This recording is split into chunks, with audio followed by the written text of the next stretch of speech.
Max, I know it's a tough question, but it's an obvious one. How do you feel knowing now that it's over and to have it end a way like that? It's obviously it's a pretty bitter moment, you know. And I've loved getting to represent this university for the past 6 years. I don't know how many people can say that, but 6 years. And man, honestly, I'm proud of our guys for going out there and fighting the way that we did, man. The amount of hard times we went through this season, the punches to the face that we've gotten as a team, the things said about us from people who don't even know what's going on in the locker room. I mean, it's been hard, but man, that group stuck together. And we went out there and fought. You know, we could have laid down going in at the end of the first half. Yeah, it stinks. Obviously, I wanted to go out the right way. You know, get a bowl game win on my last game in an Aggie uniform. But man, I'm proud of these guys that were in that locker room. I'm proud of the guys that fought for this university. Yeah, it's hard, and I don't know how. I'm still processing it. Doesn't feel real yet. So. We'll go front row on the right side to Travis, and then the same one. What was your perspective of play with Jaylen that first play, and then how would you rate kind of how Marcel was able to step in and take over?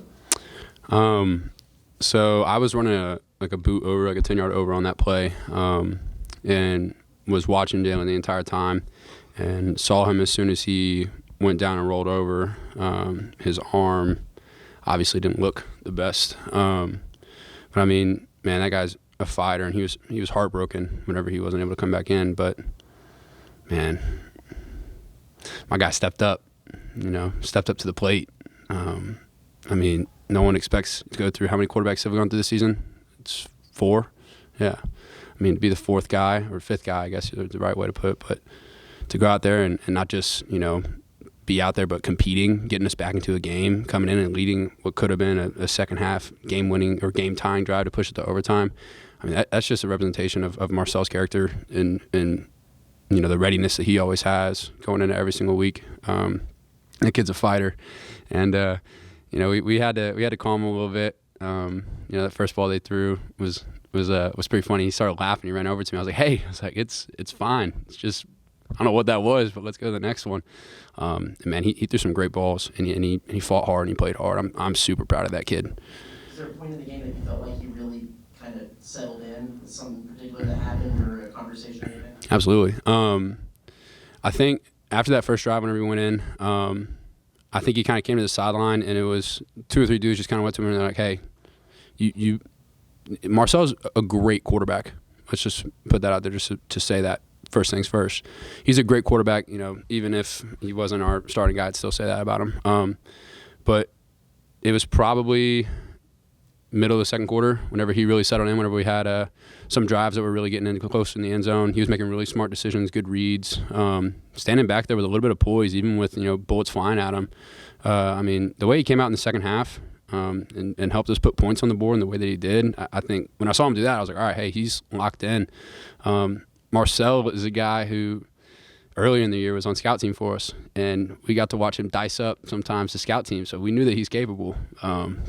But yeah, he did a great job. He fought his tail off, and I'm proud of him. Max, you guys were down 24-6 at halftime. You come back, and it was interesting. What was the message that Coach Robinson sent inside the room for you guys to feel? Honestly, it was just, to be honest, some of the older guys stood up and they're like, "Listen, our backs are against the wall. You know, our starting quarterback goes down. You know, obviously isn't the most ideal situation when he goes down on the first play. But man, Coach E-Rob rallied us together, and we knew we could play with those guys. We knew we could compete with those guys, not just compete, but, you know, put something together and go out there and try and win. But he rallied us, and I think really his pitch to us was just to settle in and just, you know, lock into the brother next to you. You know, I mean, that's what it's been this entire season. When things have been going crazy, it's who's in the room with you, who are the guys that are standing next to you in the locker room. You know they're going to fight with you. They've been through so much already. You know they're going to go through this with you too.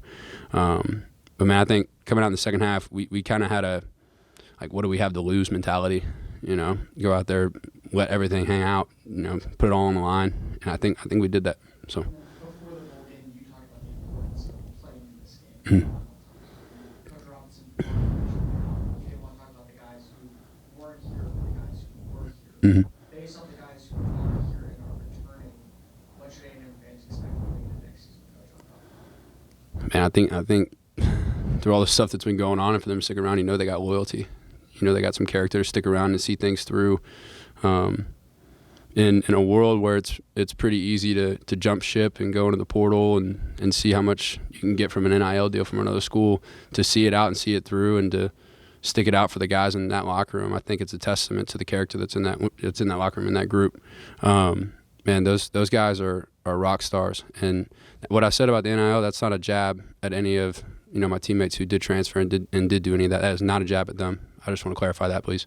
But man, the guys who are in that room, I'm proud of them, and I think it's a different type of brotherhood whenever you go through something like that and like the end of that season, and to stick it through. I think what A&M's have to expect is, you're gonna have guys who are genuinely playing for the Aggies across the world, who are genuinely playing for this university every single Saturday. But yeah, I'm proud of those guys. I'm proud of this team. Go back to TV row on the right side and then to the left side to Ben. Going off the end of that answer, then, for you, what did being a Texas A&M Aggie mean? It's a great question. Man, it's hard to explain it to people who don't know what A&M is. It's from the inside looking out. You can't explain it. From the outside looking in, you can't understand it. And I think that's so true. I think what this university represents, what it stands for, I know it's cliche. Yeah, I'm the guy who wears Texas A&M jersey to say, yeah, it's the best university in the world. But I would not play for any other team on the planet if I could play for any A&M uniform for the rest of my life. I would try to. As y'all have seen, I've been here quite a few years. But man, this Texas A&M is, to me, it's the perfect representation of what it means to be people of character, people of honor. Uniting to have that family mindset with people that you don't even know. It's the best university in the world for a reason, and there's no other university like it out there. I'll be an Aggie for the rest of my life, and I will wear that proudly on my chest for the rest of my life. So. We'll go to the left side of TV row to Ben and then wrap things up with Alex. Max, how much did some of those young guys stepping up and getting an opportunity for this bowl game and throughout the preparation, how much did that energize not just themselves, but maybe some of you guys too? I know tight end room, receiver room had some of those guys stepping up in the bigger roles. I imagine that was a nice little source of inspiration. Yeah, it was fun. Some guys who,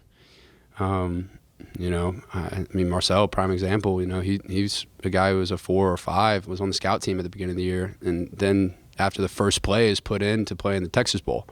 The weeks in practice have been super fun. You have guys out there who are flying around and showing a lot of energy. As crazy as it's been the past few weeks, it really has been a really memorable end to my career, getting to do some of the things that we've done with some of those guys in that locker room. Jayden Platt, prime example, caught a 40-yard pass or something like that. I was going nuts, losing my mind out there for that guy. But getting to see some dudes who are younger guys, who are going to be in this program for a long time, and who are going to represent this program in a really good way, get their chance to shine and capitalize on it, it was really cool and really special. I'll cherish that for a long time. So. We'll go fourth row on the right side to Alex to close us out. A little bit of a specific question about one of those young guys. What have you seen from a guy like Micah that got a chance to step up and get some significant reps tonight? I literally was tearing up a little bit in the locker room, dabbing up guys, giving guys hugs, and stopped and talked with Micah a little bit. That kid it's one of my favorite guys on the team, genuinely. He is a fighter. He is somebody who is bought in for this program and for this team. He fights his tail off and pushes himself for the guy next to him every single play. I think he shows that on the film. I think you can see that in how he plays the game. Yeah, I love Micah. I love all those guys who stepped up and played big for us tonight to have a chance to win this game. Yeah, it's a testament to all those guys in that locker room. So.